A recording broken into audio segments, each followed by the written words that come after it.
Oke, selamat malam. Kami dari kelompok satu di mata kuliah Machine Learning.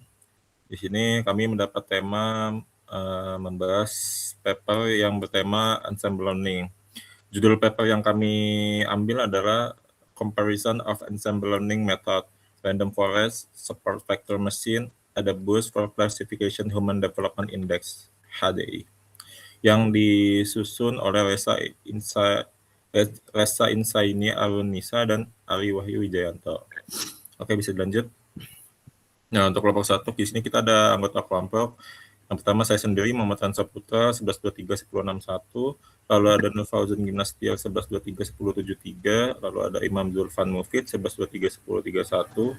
Lalu ada Muhammad Rizky Pratama, 1123-1041. Nah, untuk latar belakang paper ini itu perkembangan sains dan teknologi mendorong penggunaan metode pembelajaran yang lebih efektif dan efisien. Salah satunya melalui data mining dengan teknik klasifikasi untuk mengelompokkan data ke dalam kategori tertentu.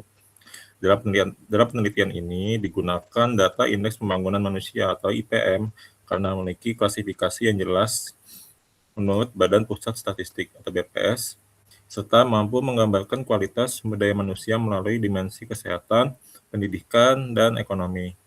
Untuk meningkatkan akurasi klasifikasi, digunakan pendekatan ensemble classifier yang menggabungkan beberapa algoritma seperti random forest, support vector machine atau SVM, dan AdaBoost, yang dinilai lebih unggul dibandingkan metode tunggal karena lebih tahan terhadap noise serta mampu meminimalkan bias dan variance. Oleh karena itu, penelitian ini bertujuan membandingkan kinerja algoritma tersebut guna menentukan model terbaik dalam mengklasifikasikan IPM di Indonesia. Oke, lanjut. Nah, dalam paper ini juga ada kontribusi penelitian. Yang pertama ada perbandingan 3 algoritma ensemble learning secara komprehensif. Penelitian ini membandingkan 3 algoritma sekaligus, yaitu ada random forest, ada SVM, dan ada BOOST pada satu dataset yang sama, yaitu dataset IPM Indonesia. Sehingga menghasilkan benchmark yang adil dan dapat dijadikan referensi pemilihan algoritma untuk masalah klasifikasi yang serupa. Lalu yang kedua ada penerapan ensemble learning pada data makroekonomi Indonesia. Nah, penelitian mengaplikasikan metode ensemble learning pada data nyata milik BPS, yaitu Indeks Pembangunan Manusia IPM 505 kabupaten atau kota di Indonesia pada tahun 2021. Ini memperluas penerapan machine learning dan domain kebijakan publik dan pembangunan daerah.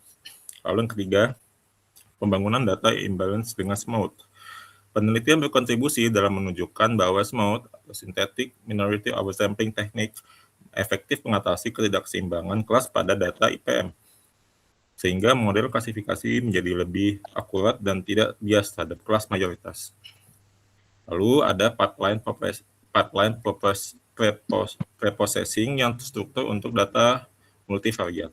Penelitian menawarkan alur preprocessing lengkap, missing value imputation, KKN, deteksi outlier, normalisasi minimal maksimal, hingga reduksi multikolinearitas yang bisa dijadikan template metodologi bagi penelitian serupa dengan data sosial ekonomi ke depannya. Lalu yang kelima ada pembuktian keunggulan random forest untuk klasifikasi IPM. Hasil penelitian membuktikan secara empiris bahwa random forest adalah model terbaik dengan akurasi 85,23% dan kappa 0,7698 dibandingkan SVM dan AdaBoost. Memberikan rekomendasi konkret bagi peneliti dan mengambil kebijakan dalam memilih model klasifikasi IPM. Lalu yang keenam ada dasar pengembangan sistem klasifikasi IPM otomatis. Nah, penelitian ini itu membuka peluang pengembangan sistem klasifikasi IPM berbasis machine learning yang dapat membantu pemerintah daerah dalam memetakan dan memantau status pembangunan manusia secara otomatis menggunakan variabel ekonomi yang tersedia. Oke, bisa lanjut. Oke, mungkin bisa dilanjut oleh teman saya. Baik, di sini ada bagian dari metodologi. Yang pertama adalah data dan variabel penelitian. Yang pertama itu adalah objek penelitiannya sendiri, yaitu data ini mencakup 505 kabupaten atau kota di Indonesia pada tahun 2021. Data ini merupakan data sekunder yang bersumber dari website resmi PBS dan Kemdikbud. Variabel yang digunakan ada dua, yaitu variabel dependent dan variabel independent. Variabel dependent, yaitu ini ada IPM, telah memiliki klasifikasi yang jelas, telah ditetapkan oleh BPS untuk dapat dilakukan supervised learning. IPM dikatakan rendah jika di bawah dari 60, sedang jika di antara 60 dan 70, tinggi jika di atas 70 tapi di bawah 80, dan sangat tinggi jika nilainya berada di atas 80. Kemudian ada variabel independen. Variabel ini terdiri dari produk domestik regional bruto, PDRB per kapita, angka partisipasi kasar (APK), angka partisipasi murni (APM), tingkat partisipasi angkatan kerja (TPAK), tingkat pengangguran terbuka (TPT), tingkat kemiskinan P0, kedalaman kemiskinan P1, keparahan kemiskinan P2, dan rata-rata konsumsi per kapita.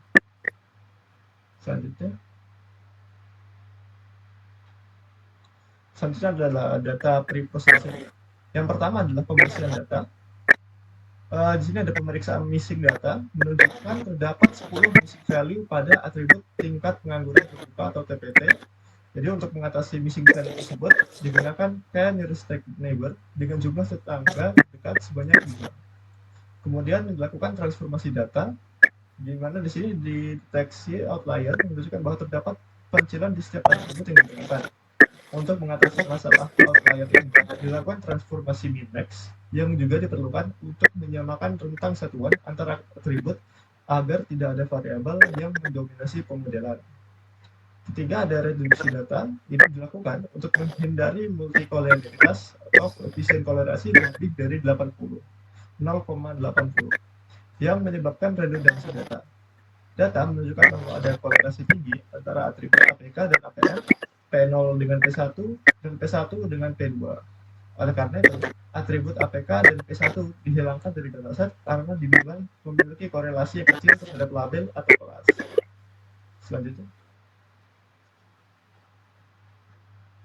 Selanjutnya adalah penanganan data tidak seimbang dan validasi. Yang pertama ada resampling atau SWOT. Karena distribusi kelas IPM tidak seimbang, yaitu didominasi kelas sedang dan tinggi, peneliti menggunakan synthetic minority oversampling technique atau SMOT untuk menambah sampel pada kelas minoritas. Kemudian ada K-fold cross validation. Metode ini membagi data secara acak menjadi beberapa K bagian yang beberapa digunakan untuk training dan testing. Di paper ini, dataset dibagi menggunakan 10 fold dan fold cross validation dengan satu kali iterasi untuk menguji validitas dan reliabilitas hasil klasifikasi. Selanjutnya, kemudian ada algoritma pemodelan. Penelitian ini membangun model klasifikasi menggunakan 3 pendekatan ensemble. Yang pertama ada random forest, yaitu metode berbasis pohon keputusan yang menggunakan teknik bagging dan pengambilan keputusan berdasarkan suara mayoritas dari banyak pohon. Kemudian ada support vector machine atau SVM, yaitu metode pengelompokan diskriminatif yang menggunakan hyperplane sebagai pemisah antar kelas dengan memaksimalkan margin. Ketiga ada boost, metode boosting yang bekerja dengan membangkitkan kombinasi model dan memberikan bobot pada setiap iterasi untuk memperbaiki kesalahan prediksi sebelumnya. Selanjutnya, yang terakhir ada evaluasi model. Model dievaluasi menggunakan confusion matrix untuk menghasilkan 3 metrik performa berikut. Pertama ada akurasi, yaitu persentase objek yang diklasifikasikan dengan benar, sensitivitas atau recall, kemampuan model mengidentifikasi kelas minoritas atau kelas yang sangat tinggi secara tepat. Kemudian ada spesifisitas, kemampuan model mengidentifikasi kelas mayoritas atau kelas rendah secara tepat.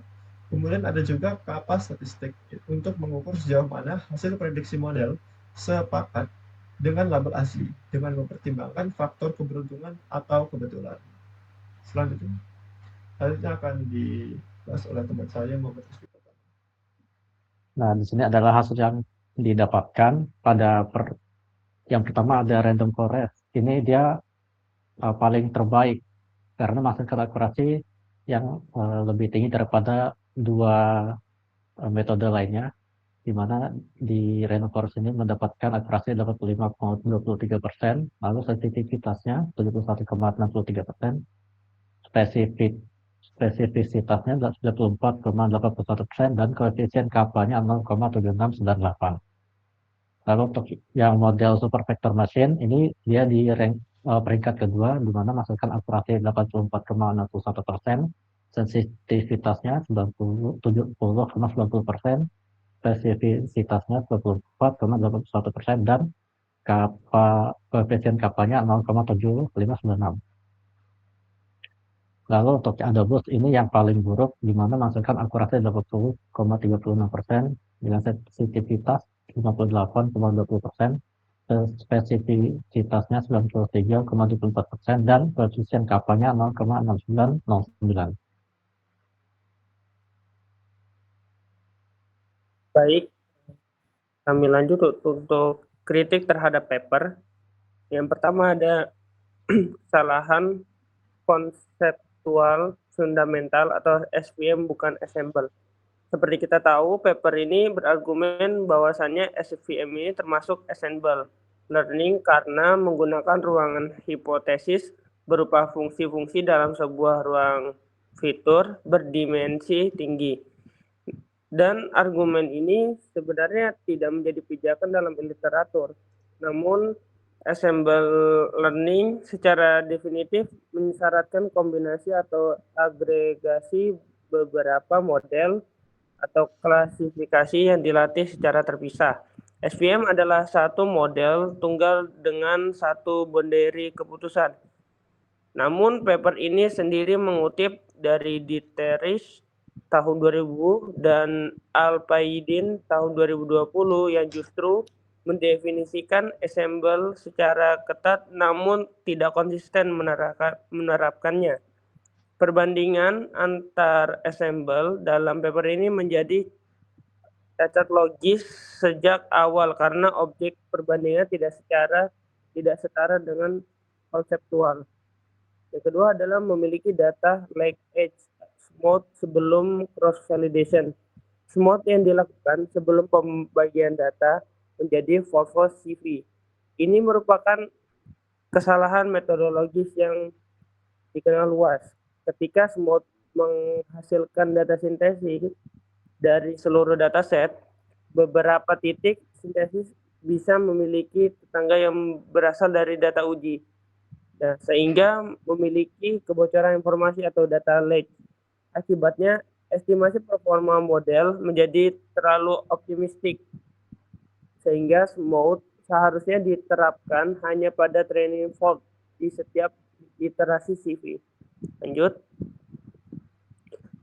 Selanjutnya ada cross validation hanya satu iterasi. Seperti kita tahu, paper menggunakan 10 volt CV dengan satu kali iterasi, mengacu pada penelitian Moreno Torres tahun 2012 yang jika kita melihat iterasinya sedikit agar hasil lebih reliable, namun interpretasi ini malah terbalik. Mengapa demikian? Karena satu kali pembagian 10 volt memberikan estimasi performa yang sangat bergantung pada bagian data yang terbagi. Nah, praktek ini yang disarankan harusnya itu adalah merepeat dari K volt CV, misalkan 10 volt dikali 5 repetisi mendapatkan 50 evaluasi. Hal ini dapat mendapatkan distribusi performa yang lebih stabil dan interval kepercayaan yang valid. Selanjutnya tidak ada uji dalam signifikasi statik.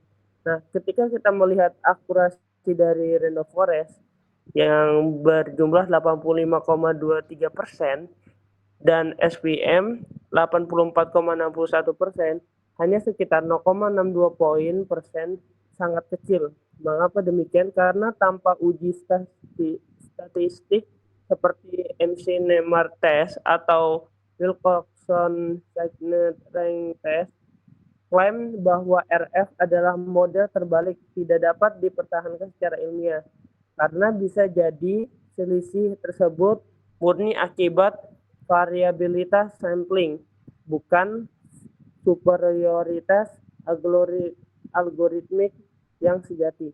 Lanjut. Nah, Seperti kita tahu ada matriks evaluasi tidak sesuai untuk masalah multi-class. Paper ini menggunakan sensitivitas dan spesifikitas yang didefinisikan dalam konteks binary classification. Nah, sementara masalah yang dihadapi adalah klasifikasi 4 kelas, rendah, sedang, tinggi, sangat tinggi. Namun untuk multi-class, metrik yang tepat adalah precision, recall, dan F1 score per kelas, ditambah macro average atau weight average. Itu menjadi cara matriks saat ini untuk bisa berpotensi menyesatkan pembaca untuk melihat nilai tersebut. Selanjutnya ada variabel independent of lab atau konseptual dengan IPM. Beberapa variabel independen yang digunakan khusus APM atau angka partisipasi murni dan konsumsi per kapita adalah proksi langsung dari dimensi penyusun IPM. Ini yang menciptakan hubungan trivial antara fitur dan label. Model ini tidak benar-benar sedang belajar pada pola kompleks, melainkan hanya menangkap korelasi yang sudah hampir deterministik. Akurasi tinggi yang dicapai bisa lebih mencerminkan redundansi konseptual ini daripada kemampuan ngegeneralisasi algoritma. Tidak ada confusion matriks dan baseline model. Melihat dari tanpa confusion matriks aktual, kita bisa tahu tidak bisa dilakukan pada kelas mana setiap model paling sering salah. Maksudnya jika tidak ada model baseline yang sederhana, misal decision tree tunggal atau rule based berdasarkan threshold IPM langsung, sehingga keunggulan ensemble ini tidak dapat dinilai secara komparatif yang bermakna. Terminologi adabus tidak konsisten. Melihat dari paper tersebut menyebutkan bagging adabus, padahal bagging dan boosting adalah dua strategi yang berbeda dan berlawanan secara filosofis. Karena boosting itu termasuk ada boost, melatih model secara sekuensial dengan memberikan bobot yang lebih besar pada sampel yang salah diklasifikasikan. Namun bukan secara paralel seperti bagging. Kemungkinan yang dimaksud adalah paket R ada bag yang mengimplementasikan kombinasi tertentu. Namun penjelasan ini tidak ada dalam paper.